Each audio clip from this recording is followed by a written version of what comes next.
Hey guys, Elvis X here. And man, that was a fun break I took from Dubster Dive. Yeah, Pokemon kind of wiped me out for a bit. I needed a bit of a break. Don't worry though, it's all good. I'm back, I'm fully recharged, and where to begin? So, you saw the title. You know what we're doing here. 2023. A year that I am growing increasingly frustrated with as time goes on. You all know exactly why. I try keeping out of the whole culture war discussion, since I know, just like a lot of you guys here, you know, you want to get away from that, so don't really bring it up too often unless it's completely relevant to the topic at hand. But you know what? Screw it, this time I'd like to make an exception. Especially since we're in the month of June, where it's apparently demonized to be hetero or straight. And look, I've said it before, I have no problem with gay people whatsoever. That'd be hypocritical, since I myself lewd traps and femboys. But that's not the point. The point is, we're going to cover an anime that exemplifies everything wrong with censorship and offensive humor, or, well, why it's wrong to hate on offensive humor, and why it's wrong to condemn sexy waifus. Because, as we could all agree, 2023 and this whole thing, like, who doesn't love offensive humor? If I want to rag on one of my friends and call him a faggot, without people reeing at me and calling me a homophone, that's my own business, alright? No, but seriously, you know, you can't even meme on a friend anymore without people saying, "You're a monster!" But enough setup, let's get straight into Shimoneta, because if you haven't seen it yet, well then, long story short, go check it out. The anime is hilarious, and it was fun to revisit it. Simpler times. So, Shimoneta, a boring world where the concept of dirty jokes doesn't exist, yes, that is its full title, was a light novel series written by Hirotaka Akagi and illustrated by Eito Shimosuke. I probably butchered that. With Volume 1 coming out in 2012, and it ended with Volume 11 in 2016. I'm surprised they managed to stretch this out for 11 volumes with the stuff, but who knows, maybe the volumes are all good. I don't know. The anime seemed like it had an okay ending, personally. Now, the anime would be done by JC Staff and air in 2015. JC Staff are the people behind Danmachi. You all know them, I'm sure. You've seen an anime by them at some point, I'd imagine, even if you haven't seen Danmachi. Funimation will get the rights to dub it and release it in November of 2016. So, what is Shimoneta all about now? Shimoneta takes place in a modern-day society where Japan has banned all offensive or sexual humor and content whatsoever. Basically, if you have any lewd thoughts, you could even be arrested and face time. See what I mean? It's very relevant to what's currently happening with how everything's demonized.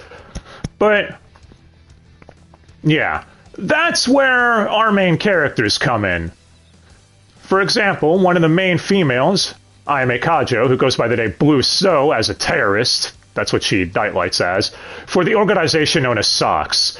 Basically, she goes around with a pair of panties over her head in disguise, incognito mode. No, not the fucking blue alien that gets anal probed from OG Hellsing. To spread the word of lewd and offensiveness. She even starts screaming, "cock and balls," and shit like that as they try, you know, the decency squad is what they're called. The people that try censoring everything, they try pursuing her and everything. Yeah, it's pretty, whole fucked up society with all this war going on. And, yeah. That's when our main male character comes in, Tanukichi, which apparently means big balls in Japanese, Okuma, whose father was also a, I guess you'd call it a lewd terrorist, or anarchist, whatever you want to call it, who was arrested for his crimes. Tanukichi doesn't want anything to do with that, though. He wants to live his normal life before getting dragged into it, at first unwillingly by Ayame. And, yeah. He starts learning the importance of why offensive jokes need to exist and why it's okay, you know, to be a bit lewd every now and again, etc. You all know where this goes. Other characters show up, You even have the student council getting involved at the school he's at, because apparently it's the most prestigious moral high ground school in the country. And him and IMA are double agents. Basically, they moonlight as terrorists for the organization SOX that they formed, while going working with the student council to learn information on what the Decency Squad is up to, etc. It's a really fun anime.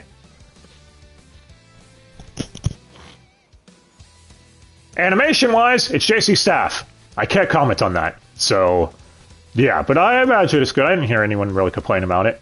As far as the OST goes, though, there's a few tracks I actually really did like. Let's see. The track Monterey Progress reminded me of Thug in Love from Boondocks. I am not kidding. Look it up. Look up Monterey Progress, and then look up Thug in Love immediately after. Tell me it's just me. Maybe it is. I don't know. Then there's Vending Machine of National Highway, which sounds exactly like the Pink Panther theme. Yeah. Other standouts are Moment of Outburst, which is the Student Council President Anna's theme. Sounds almost like a Castlevania theme. We'll get to her and why it sounds like that, because holy shit, that bitch crazy. And then there's Another Face, which is Hyoka, one of the best girls' themes. Her theme sounds like Dalsum, has the whole Indian feel to it, you know, so it's reminding of a Dalsum theme from Street Fighter. Damn it, I keep sneezing. Anyway, as far as the dub itself from Funimation, let's get to that. ADR director is Jerry Joel. He did Seraph of the End. We've also covered other things by him before as well. But, yeah. As far as the script writers, we have a decent amount of them. Alex Muniz, Jared, Hedges? Yeah, Jared Hedges, and Joel Bergen. Or Bergen. I don't know how to pronounce that. And the script is fine. You get some really funny lines like, nice to meet Screw. Yeah, you all get it. Or IMA asking, so you want to stick your custard candy into a glazed donut? Yeah, the humor is all very crude and I absolutely love it. How about this tidbit? Did you know if you turn a heart upside down and add a couple of lines, it almost looks like a dick? Or one of the main antagonists, if you could call it that, named White Peak, saying he wants the world to drown in a sea of panties. Yeah, I bet you all could tell his fetish just from that alone. But, of course, Jamie Markey is one of our main characters. I'm spoiling that now. She would say on one of the commentary tracks she had a hand in some of the script, too. And it sticks out like a sore thumb. One of the lines she claims to contribute is IMA shouting, "Cockadoodle my pussy." Which, yeah, that line is pretty funny, I'm not gonna lie. But the one that screams Jamie Markey is a character shouting, "Make Japan weird again." Yeah, 2016 is when this dub came out, late 2016. I bet you all can't guess where Jamie probably got that from. I guarantee she wrote that line. Tell me I'm wrong. Anyway, though, aside from that obvious stick out, I didn't have much problem with the script. I thought it was hilarious, and yeah. So first we have our main man, Tanukichi. Let's get to the cast. Voiced by Josh Greeley. If you're about to scream at me that his name is Jesse James, you are really proving my point about 2023. I've been calling him Josh for 15 years, so there you go. He's also credited as that on this cast list, so I don't want to hear any shit. Please. Alright? Alright. Anyway, you'd all probably know him as Canute from Vinland Saga's Texas dub, the former voice of Toya from In Another World with My Smartphone, and Armin from Attack on Titan. Oh hey, another character where people were confused about gender Armin was. That controversy was fucking weird. Anyway, Josh would go on to say that it was actually really hard playing Tanukichi because Tanukichi's the straight man to Ayame's insanity and dirty jokes. He even comments all the time, you know, Tanukichi does, like, do you have to be a perv all the time, etc., etc., whereas he himself in real life is very perverse and swears a lot and everything. So overall, I think he did a good job. You also get to hear him make the usual noises that we around here in Dubster land have dubbed Josh noises, that started all the way back when we first heard him in Kenichi, the Mightiest Disciple. You know, where he screams a lot for being attacked or anything going on. Overall, I think he did a good job. Next, we have Ayame Blue Snow Kajo, voiced by Jamie Marchi. Reused from High School DxD, the inferior voice of Junko from the Danganronpa anime, and Mountain Lady from My Hero Academia. And look, I've never been a fan of Jamie's voice. For those who are newer around here, because I haven't covered a show with Marchi in it in a long time now at this point, I think all of her roles sound exactly the same, and this one more or less exemplifies that. If I had to say anything, it does sound like she's having fun, I guess, but her vocal performance, I just don't find that appealing or good. If you disagree with me, that's cool, but I guess I can at least relent and say this is one of her better performances for what that's worth, but I still don't think it's a solid performance. I think there's numerous people who probably could have done this better. And no, this wasn't because of my bias of 2019 before anyone says anything. I've always felt this way about Marchi. So, for example, the very next person we're about to cover, I didn't let my bias get in the way there either. Anna, the student council president. Well, first about Ayame's personality, I already described it. She's very lewd, crass, and wants society to learn how it's fun to be offensive a bit of the time, you know, to relax. You know, as long as you're not an asshole about it, who cares? Etc. And she also has to pretend to be very dry and reserved on the student council. So she has to try going through two dichotomies. Ayame herself, the character, is actually a fun character. But yeah, back to Anna, the student council president, who wants nothing more than to be as pure as ever. For example, she sees a lewd poster of a woman sucking on a mushroom and doesn't understand why it's considered lewd. Yeah, you all know it's not a mushroom. She thinks it's a mushroom. You get the idea. That's just how, basically, what would you call the term? Sheltered? Uneducated? I guess sheltered would be the correct thing. She and the rest of the school is to everything going on because of the current day society that this show is set up. She is voiced by Monica Royale, who's Kaino from Assassination Classroom, Sekre Nero, whatever you want to call her, and Mary Meliona from Black Clover, did double duty there, and Mina from Dance and the Vampire Bun. And to be honest, Monica does a really good job as this character. I'm not going to pretend otherwise. Again, I'm not going to let my bias get in the way of anything. Especially when, I guess I'm going to have to give minor spoilers here. There are moments where Anna, after like F3 or 4, you could tell she's falling in love with Tanukichi. She snaps and doesn't understand how to express her love. So she more or less turns completely rapey towards Tanukichi, for lack of a better word, tying him down and thinking that if she forces herself upon him, there's nothing wrong with it because her love she views as pure. There's even a moment where Ayame says Anna would kill someone in the name of purity because she doesn't understand right from wrong because of how sheltered she is. She believes that as long as she thinks it's pure, then it's A-okay. Also, yeah, whenever she gets wet, she calls it her love nectar. There's even a scene where she makes cookies with it. I don't even know what to say about that. Yeah, it's one of the scenes where Josh has to have his over-the-top reaction. But hey, if any one of you out there wanted to hear Monica climax several times, you get that. Oh, power to you, I guess. Yeah, this is going to be a very degenerate episode of Dubster Dive, if y'all couldn't tell. Probably should have said that at the top. So yeah, Monica did a good job. After her, we have Otome Saltome, Best Girl. She's basically an artist who hit a slump and wants to draw something that's motivating, etc., but doesn't know what to draw. You all know where this is going. She more or less gets recruited by Sox almost immediately after she shows up and starts drawing lewd artwork because it inspires her again. She is also insane. And I mean that in the fun way possible. Every character in this show is insane in some way. So, yeah. She is voiced by Brittany Karbowski, Nanachi from Made in Abyss, Black Star from Soul Eater, give that show a remake already, pussies, and Migi from Parasite to Maxim.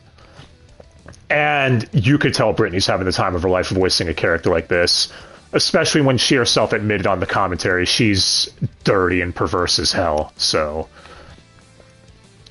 But yeah. Saltame is an awesome character. After her, we have Hyoka Fuwa. Hyoka is the head of the science club at the school and wants to learn where babies come from because she knows it has something to do with males and females, but doesn't understand what. She also talks very quiet because she always has bags under her eyes, so she's sleepy. And she's second place for best girl. Fight me.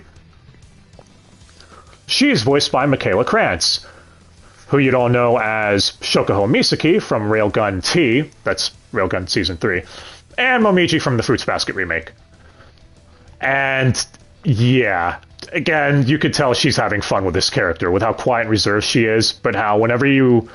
She's one of those people that, without meaning to, she'll say something that basically, like, irritates the other person and she doesn't understand why.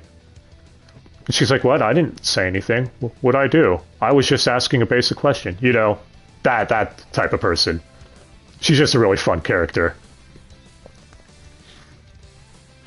After her, we have the last, well, one of the last major main characters, at least as far as the females, Kosari.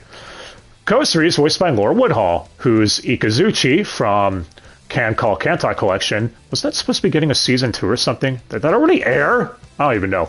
And Echo from Dragon Art Academy. No relation to the dolphin. Kosari is also nicknamed Penis Head because her hair is in the shape of a dick. She's basically someone who wants to bring down society and bring it back to offensive rule again, except she's going about it the wrong way. You see, she doesn't care, thinking the ends justify the means, so she'll be manipulative as fuck.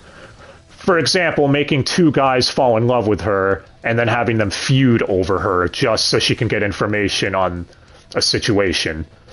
Which IMA expressly states, like, that's the wrong way to do it. They want to show people the fun that you can have with offensive jokes and, you know, memeing on friends and swearing and stuff. Kosari doesn't care. She just wants to be offensive for the sake of being offensive. It's that whole debate, you know, how far is too far? There's a difference between, you know, being funny and memeing a bit and then crossing that line and becoming a massive dick.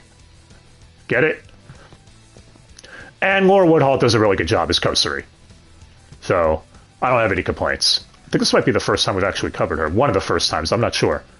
But, yeah. She did solid as her. After her, we have Goreki, who's, I guess, one of the other members on the student council. I was going to say second in command, but I know that's not true. Goreki, there's a lot of gay undertones between him and Tanukichi. So, you already know. There's even moments where they make Fujoshi BL manga of the two characters, and Tanukichi is weirded out by it. Goreki doesn't even know, though. So, he's just being overly friendly with Tanukichi, and it's like, what's wrong, buddy? What, I just made you this lunch, man. That's what normal friends do, right? I mean, there's nothing wrong with that, for me bringing you lunch every day. You know, because he doesn't get the undertones. He's voiced by David Wald. David Wald was Ray from Love Stage. No, please. I don't want to go back there. I'm sorry. I covered that last year. No, go watch it. Gagio from Fairy Tail, and Dan from Monster Hunter Stories Ride on the Anime. And again, it's David Wald. I don't think I've heard a bad role by him, at least yet, that I could think of off the top of my head. He's really damn good as this character, so... Now we just got a few of the side characters left. First, we have Sophia, Anna's mother, who's the head of the decency squad or committee, whatever you want to call it. Voiced by Lydia Mackay. Vanessa from Black Clover. Madam Red from Black Butler. Yeah, see, I got two black things that time. And she does a good job coming across very, I guess, motherly, while also being very imposing. I guess that'd be the word for it. Again, there's moments where she gets angry when socks get the better of the decency squad, and I think Lydia does a good job. It's safe she's not used that much from what I've seen. She's used every now and again, but I wouldn't mind hearing her in more, I guess, major roles. Because, yeah, she did all right here. After her, we have Obero, who's a decency squad member that she sends to Anna's school in order to keep an eye on things and protect Anna. Voiced by Megan Vander Plym, who's Ren from the Free series, not to be confused with Reen. Yeah, that'd be pretty weird. I don't think Vic Mignon was replaced by a woman. And Sakura from Defrag. So, I guess, again, small spoiler here. Obero goes disguised as a woman, so Obero is basically a trap. My type of trap, man. No, but, because it's easier for when people let their guard down around you if you're a woman, which, makes sense. Makes sense to me. But yeah, in order to spy on the other students, etc., and get intel on them, they're more liable to let their guard down around females. Particularly the male student. You get what I mean. But yeah. After her, we only got a couple of people left. We have White Peak, who's the leader of Gathered Fabric. This is what I was talking about earlier. Gathered Fabric's whole thing is they're just panty fetishists. They steal panties. You get the idea. They're basically another rogue faction of people who claim they want to fight for degeneracy, but again, they take it a bit far because they're not your normal degenerates. No, they're full-on borderline rapists. They're insane. Anyway, White Peak is voiced by Anthony Bowling, who's Frankie from Spy X Family. Wait for me to ruin it, bringing a wholesome, nice show in here. And Seiya from Cautious Hero. And again, it's Anthony Bowling playing a fucking weirdo. You can tell he's having the time of his life. He has to play someone who constantly rambles on about why panties are so great, etc. The last one I want to go over is the narrator Kun, who also voices Base Black, voiced by Chris Sabat, the voice of Black people. Why? Voice General Black in Dragon Ball. Also Yami in Black Clover. See? Well, I tell you, he's black. Well, again, not letting bias get in the way. Chris Sabat does a good job as both characters. Base Black shows up only in the final episode, and I'm not going to spoil his whole thing, because he is something else. But, yeah. As the narrator, you can tell he's having fun going on about how the world works, etc. nowadays.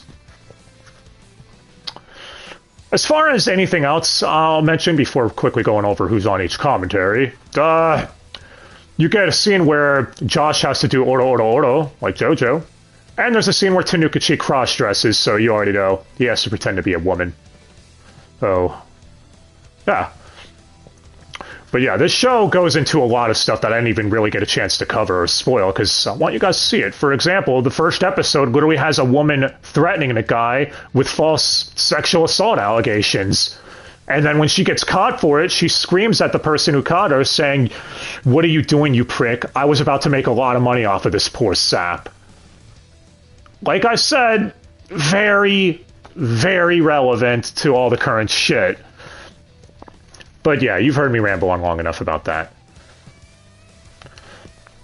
So, should you watch this? Yes, definitely 100% watch Shimoneta. It is hilarious. Though I do understand if it's not for everyone, because the humor is very crass. There is a lot of swearing and all that stuff, but as they say, fuck it. It's good to be offensive every now and again and just laugh at some dumb shit.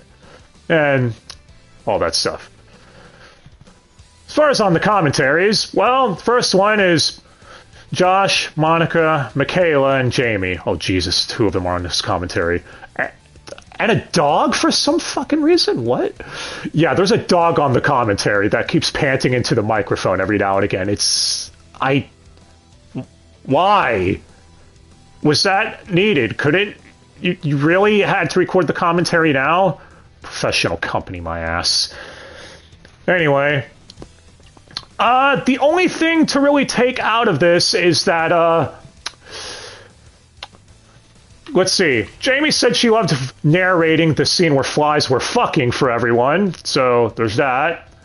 And And you get Monica saying, make sure you wash your naughty bits before coming to a con, and Jamie Markey agrees. That is imagery I did not need in my head. So, yeah. Also, Michaela Krantz sounds really awkward here. I think she's trying to fit in or add something, but I'm being honest, she... yeah, doesn't really know what to add here. But at least she admitted she had a lot of fun voicing her character, so there's that. As far as the second commentary, well, it's Josh, Jerry Joel, Laura Woodhall, and Brittany Karbowski. And hey, on this commentary, they asked about the elephant imagery, and yeah, they bring up how elephants, for some reason, remind the Japanese a lot of penises. That's when Jerry made a comment saying that everything reminds him of a penis. Don't worry, man. Me too.